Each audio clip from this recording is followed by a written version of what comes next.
Hi Dan, I want to show you how to edit fields and also to be able to see the UPC field.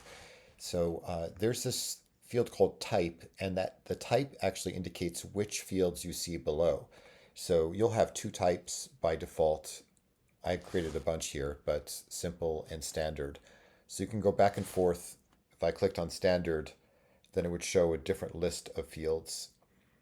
But let's say that you're not seeing the field like UPC that you want, um, and you want to add it to this simple type. What you'll do is you click on this little down arrow and then click on the pencil next to simple.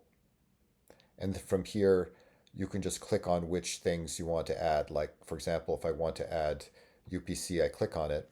And then I can actually click here at the left of it and drag it if I want to move it up. I mean, I can just leave it at the bottom if I wanted to, or I can drag it upwards to be like closer at the top. Let's say I want to put it below flag. And then after you make those changes, then just click on save here. So now you'll see UPC over there. I think that might answer your questions. So to summarize, the item type determines which fields you see, and then you click on the little pencil next to the item type to add or delete for the item type. And if you enter information in here right now and then change to an item type where this field is not showing, the data is still there. It's not lost. It's just not being shown for that type. Bye.